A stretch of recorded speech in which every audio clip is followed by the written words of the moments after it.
Niining panahon nga ang putling ebanghelyo gihagis sa mga hiwi nga pagtulunan. Kinahanglan mo barug ang mga tinun-an ni Kristo sa pagpakigbisog sa paglaban sa pagtuo, nga magkausa ug alang sa tanang panahong gihatag sa Dios ngadto sa iyang katawan. Maoy hinungdan nga namugna kining tulumanon ang putling ebanghelyo. 30 minutos nga pagsabwag sa tinuod nga ebanghelyo. Kauban ni Pastor Jeremias Hangad, ang putling ebanghelyo. Tulumanon nga gihatod kaninyo sa Herald of Grace Radio Ministries Philippines. Ang putling ebanghelyo.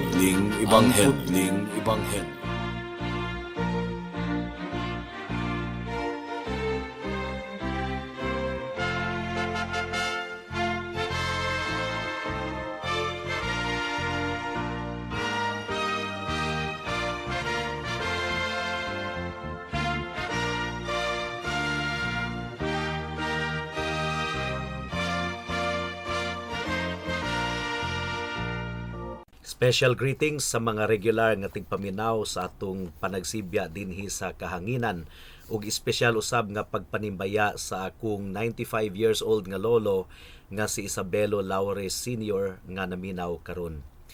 Alang sa pagpamalandong sa pulong sa Ginoo nining taknaa, please turn with me to Romans chapter 2 verse 1 hangtod sa verse 3. Ang giingon dinhi mga kaigsuunan: mao nga wala kay ikapangatarungan o tawo, bisag kinsa ka pa nga naghukom. Tungod kay sa paghukom nimo sa uban, ang imong kaugalingon ang imong gihukman. Tungod kay ikaw nga naghukom, imo usab nga gibuhat ang maong mga butang. Apan nasayran nato nga ang hukom sa Dios alang kanila nga nagabuhat sa maong mga butang pinasikad sa kamatuoran. Ug imo bang gituuhan o tawo nga nagahukom sa mga nagbuhat sa maong mga butang, apan mao man usab ang imong ginahimo nga makaikiyas ka sa paghukom sa Dios? May the Lord bless the proclamation of His word at this moment. Sa atong pagsugod sa chapter 2 mga kaigsuunan, gipadayag ni Apostol Pablo ang iyang pagsabot sa kinaiyahan sa tawo mga kaigsuunan. Una, ang mga tawo dili ganahan nga muhukom sa ilang kaugalingon. Dili sila ganahan nga mukondenar sa ilang kaugalingon. Di ba tinuod man nga dili ta ganahan mo angkon sa atong sala? Apan giingon ni Apostle Paul dinhi, wala kay excuse, tawo, guilty usab ikaw. I'm talking about you. Ikaduha mga kaigsuunan, by nature ang tanang mga tawo hilig muhukom sa uban. Gusto nilang muhukom sa uban, critical sila sa action sa uban, abdi kayo sila nga muhukom sa mga binuhatan sa uban.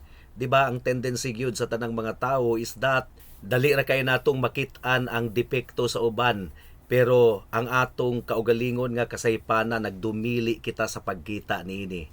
Now, isip gamay nga background mga kaigsuunan, nagkalain-lain ang opinion sa mga Bible commentators kung kang kinsa gayud nakigistorya si Apostle Paul niini nga kapitulo.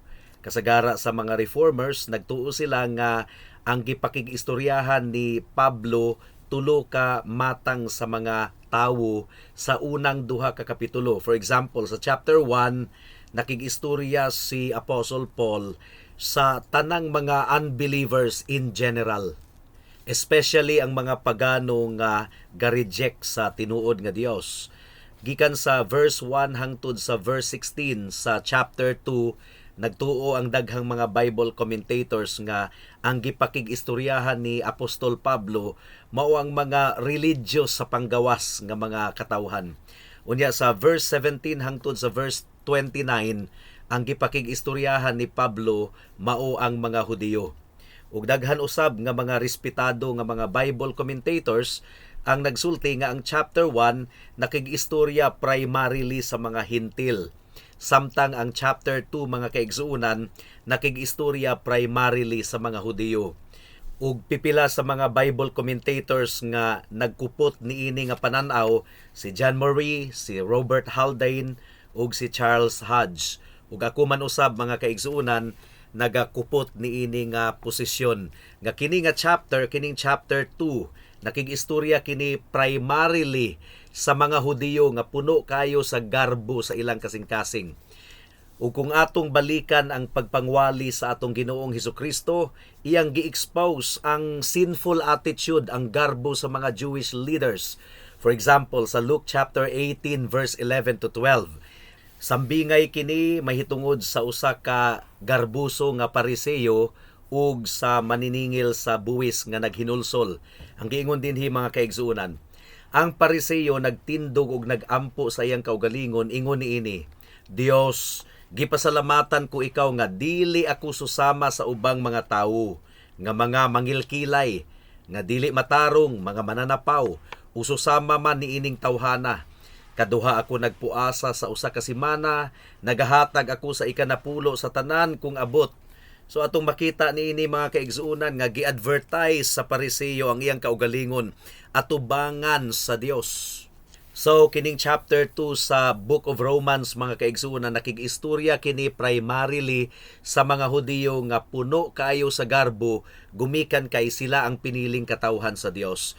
Pero nagtuusab ako nga ang gipakig-istoryahan usab niining Romans chapter 2, bisan ang mga Gentiles, ang mga dili Hudiyo nga susama kanato, nga ang ilang attitude parihas sa mga Hudiyo nga ilang gipasigarbo ang ilang kaugalingon. So ma-imagine na nako mga kaigsuonan nga gi-anticipate ni Pablo ang mga Hudiyo nga mubasa sa chapter 1 moingon nga sila na pero kami okay ang amuang standing in the sight of God. So miingon si Pablo usab sa mga Hudiyo, wait, I'm talking about you. Wala kay excuse bisan pag Hudiyo ka pa, gumikan kay ang imong judgment nga gipasa nimo batok sa mga hintil, imo usab nga gibuhat. So atong makonclude mga kaigsuonan nga ang sala nga gi-address ni Apostol Pablo sa Romans chapter 2 mo kining sala sa tigpakaaron ingnon, hypocrisy. Nakig-istorya si Apostle Paul sa mga relihiyoso nga mga tawo nga nakaminos sa uban. Gamay kaayo ang ilang pagtan-aw sa uban. Ang giingon diri sa verse 1 mga kaigsuonan, mao nga wala kay ikapangatarungan o tawo, bisag kinsa ka pa nga naghukom. Tungod kay sa paghukom nimo sa uban, ang imong kaugalingon ang imong gihukman. Tungod kay ikaw nga naghukom, imo usab nga gibuhat ang maong mga butang.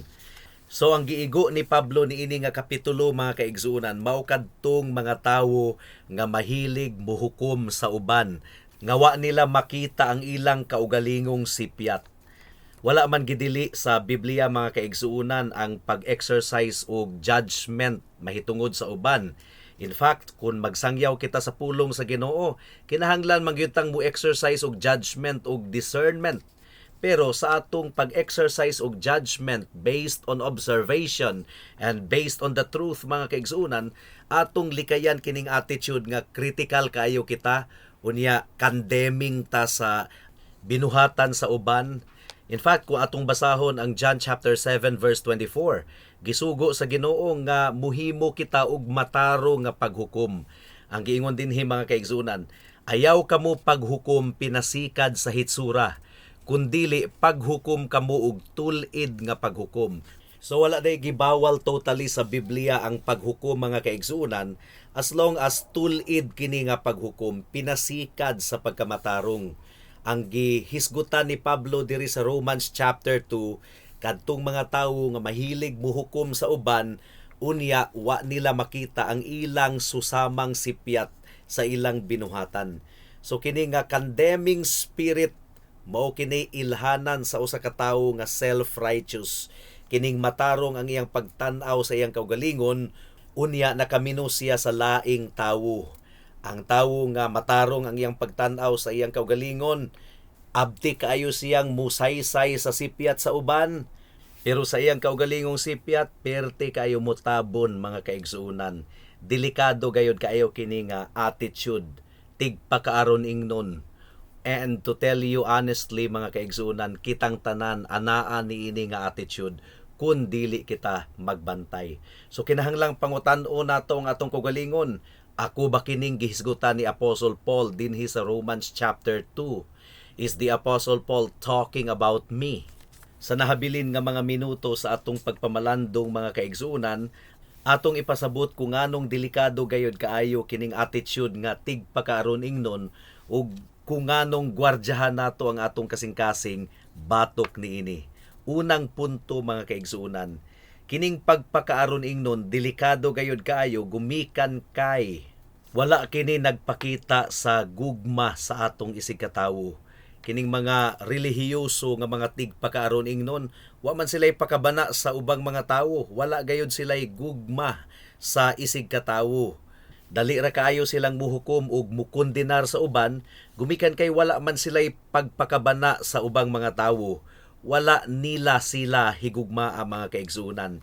Gidescribe ni Apostle Paul ang tinuod nga gugma sa 1 Corinthians chapter 13 verse 7. Paminawon nato ang giingon dinhi. Gipas-an sa tinuod nga gugma ang tanang butang, gituuhan ang tanang butang, gisaligan ang tanang butang, giantos ang tanang butang. Buti pasabot niini mga kaigsuonan, bisan pa sa sipyat sa uban, ang tinuod nga gugma andam nga muantos, andam nga mupasensya mga kaigsuonan. Wala niya gitolerate ang sala sa uban, nasakitan ang iyang dughan, ang iyang kasing-kasing nabugatan.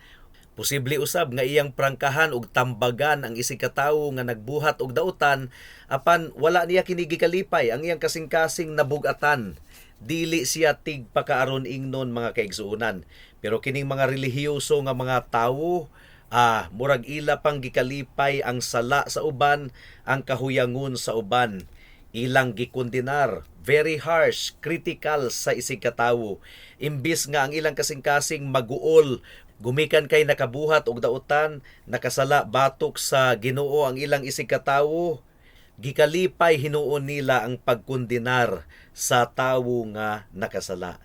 Now, ang mga katawhan sa Ginoo kinahanglan gayod nga higugmao nato ang uban.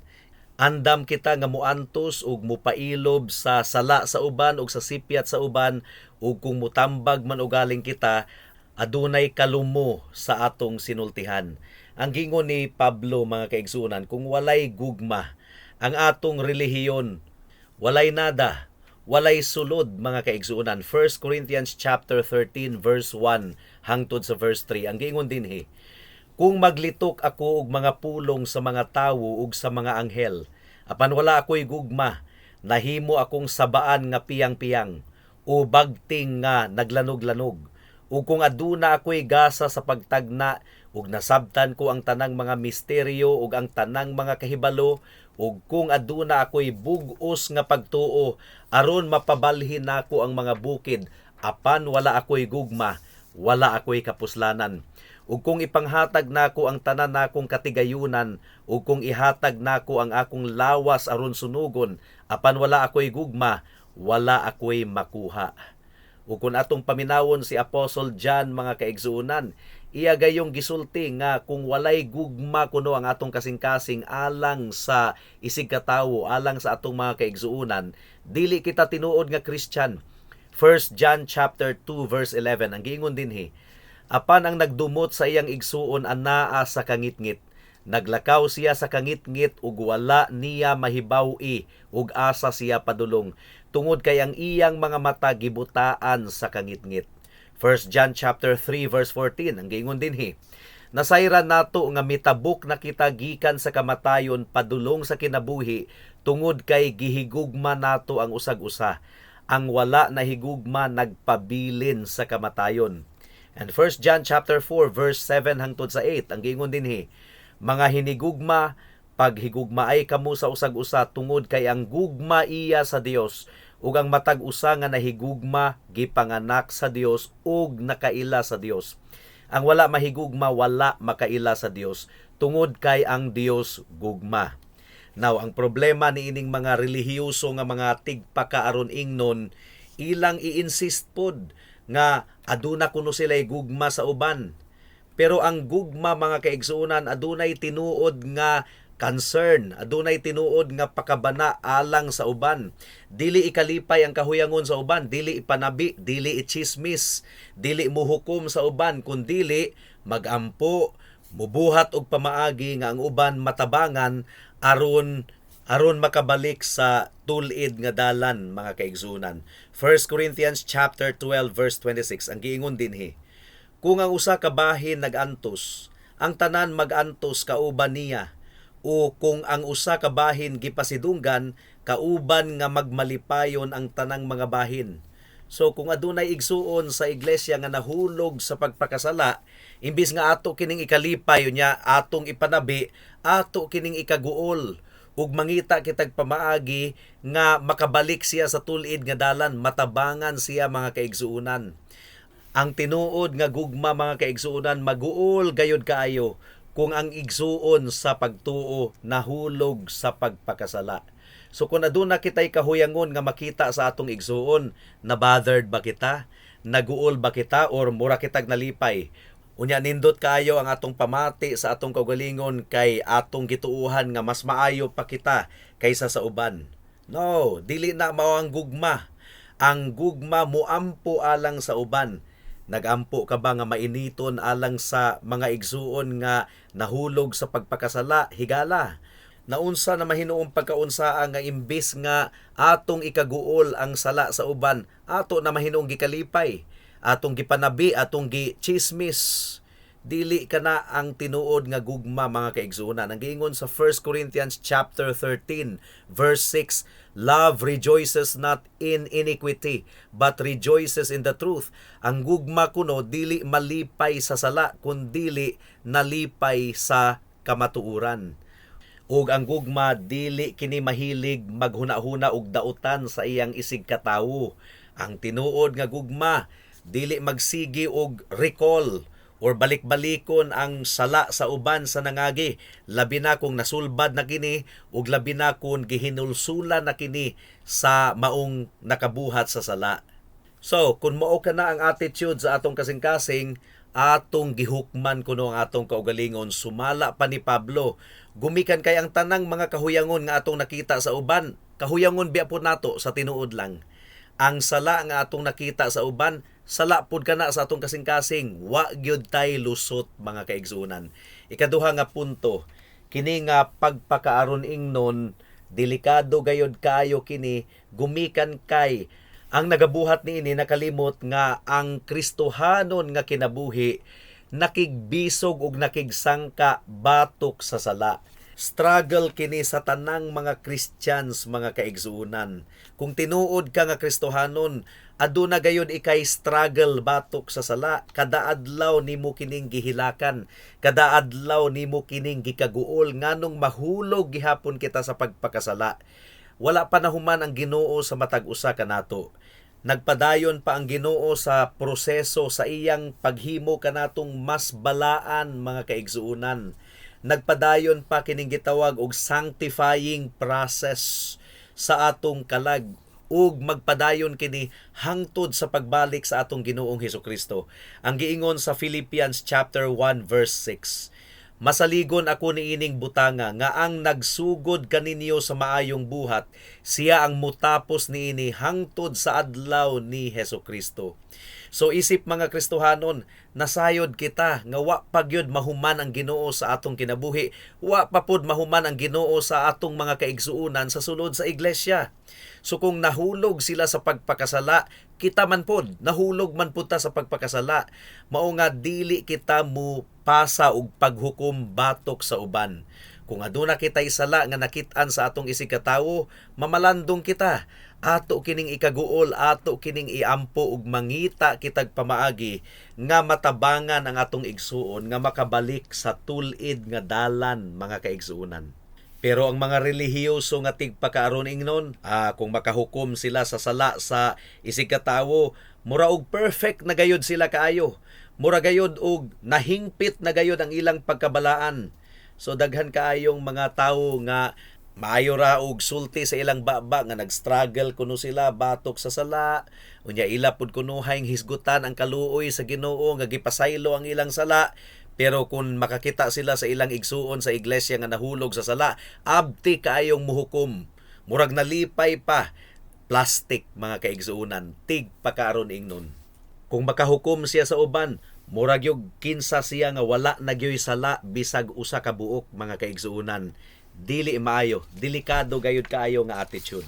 Ikatulo nga punto, delikado kaayo ang sala sa pagpakaaron ingnon gumikan kay gibutahan niini ang kaugalingon nga kasing-kasing nga puno usab sa pagkahugaw ug pagkadautan. Ang giingon sa verse 1 once again, mao nga wala kay ikapangatarungan o tawo bisag kinsa ka pa nga naghukom.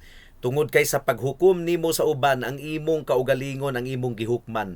Tungod kay ikaw nga naghukom, imo usab nga gibuhat ang maong mga butang. Sipyat kini sa aplikasyon sa balaod sa Ginoo, mga kaigsuunan.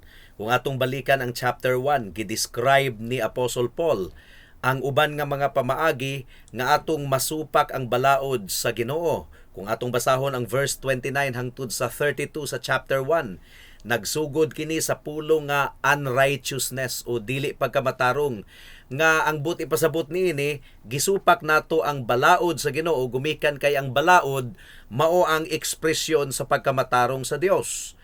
Apan ang mga tigpakaron ingnon, mga kaigsuuna, nasipyat sila sa pagsabot sa kinaiyahan sa balaod sa Ginoo. For example, sa pagdescribe ni Pablo sa homosexuality or kining pagkabakla ug pagkatumboy sa verse 26 ug verse 27 sa chapter 1, mga kaigsuunan, gidescribe ni Pablo ang usa sa pamaagi nga gisupak sa mga katawhan ang seventh commandment nga dili manapaw. Pero ang mga tigpakaaron ingnon ilang gi-look down, nakaminos kayo sila sa mga bakla ug mga tumboy, unya hambugiro kayo silang muingon nga dili gyud ko mubuhat ni ana nga dako kayong sala. Pero kung atong basahon ang gisulti ni Jesus sa Matthew chapter 5 verse 27 and 28, kung mutan-aw kuno kita sa usa ka babayi nga adunay kaulag sa atong kasing-kasing, nakapanapaw na diay kuno kita. Ang giingon dinhi nadungog ninyo nga giingon, ayaw pagpanapaw. Apan gipamulong ko kaninyo nga ang matag tawo nga mutan-aw sa usa ka babayi nga adunay kaulag, nakasala na diha kaniya sa pagpanapaw sa iyang kasing-kasing. So sa garbo sa usa ka tawo nga matarong sa kaugalingon niyang pagtan-aw, wa niya masabti nga kung nagtan-aw siya sa babayi nga adunay kaulag sa iyang kasing-kasing, pareho ra siyang guilty sa mga bakla ug sa mga tumboy nga nakighilawas sa isig ka lalaki ug isig ka babae. Matod pa ni Santiago chapter 2 verse 8 hangtod sa 10, ang giingon dinhi, maayo ang inyong gibuhat kung tinuod nga inyong gisunod ang harianon nga kasuguan, sumala sa kasulatan. Higugmaa ang imong isig katawo, susama sa imong kaugalingon. Apan kung nagpakita kamo og paboritismo, nakasala kamo og ibutiyag kamo sa kasuguan, isip mga misupak. Tungod kay si bisan kinsa man ang nagsunod sa tibuo kasuguan, apan misupak sa usa, nakasala batok sa tanan. So ang usa ka tawo nga tigpakaaron ingnon, manghinambog nga wa gyud kuno siya kabit bisag usa.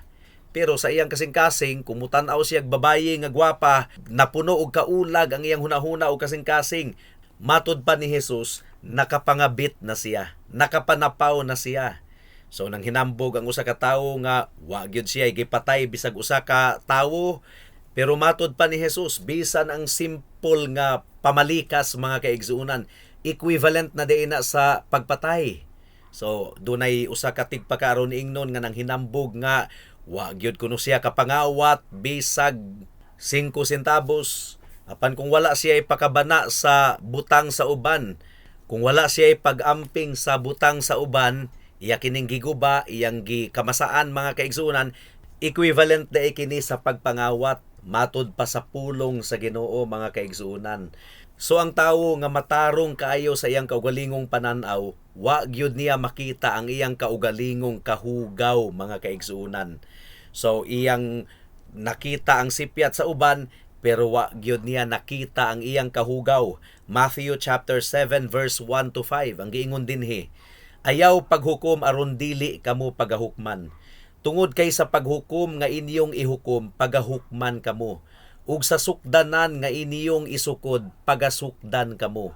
Nganong nakita man nimo ang puli nga anaa sa mata sa imong igsuon, apan wala nimo tagda ang troso nga anaa sa imong kaugalingong mata. o sa unsang pagkaunsaa nga nasulti nimo sa imong igsuon, pasagdi nga kuhaon ko ang puling sa imong mata, samtang adunay truso sa imong kaugalingong mata. Ikaw nga tigpakaaron ingnon, tangtanga usa ang truso sa imong kaugalingong mata, ug sa ingon linaw nimong makit-an aron matangtang nimo ang puling sa mata sa imong igsuon. So nakita nato mga kaigsuonan, delikado gayud kaayo ang sala sa pagpakaaron ingnon. Ikaupat, nganong delikado kaayo kini nga salaa mga kaigsuonan, gumikan kay ang tawo nga relihiyoso nga matarong sa iyang kaugalingong pagtan-aw. Wa gyud niya ma-realize nga ang iyang level atubangan sa Ginoo walay kalainan sa mga tawo nga dautan kaayo sa katilingban, walay kalainan sa mga pagano. Ang giingon sa verse 1 sa atong teksto once again, mao nga wala kay ikapangaturungan o tawo, bisag kinsa ka pa nga naghukom, tungod kay sa paghukom nimo sa uban, ang imong kaugalingon ang imong gihukman. Tungod kay ikaw nga naghukom, imo usab nga gibuhat ang maong mga butang. Sa chapter 1, gisulti ni Pablo nga ang mga aksyon sa tawong makasasala wala gayoy excuse atubangan sa Ginoo. Wala gayon sila ikapangulipas. Romans chapter 1 verse 18 to 20. Tungod kay ang tunglo sa Dios gipadayag gikan sa langit batok sa tanang pagkaliko ug pagkadautan sa mga tawo, nga pinaagi sa ilang pagkadautan gipugngan ang kamatuoran. Tungod kay ang mahimong masayran mahitungod sa Dios dayag diha kanila. Sanglit gipadayag man kini sa Dios kanila.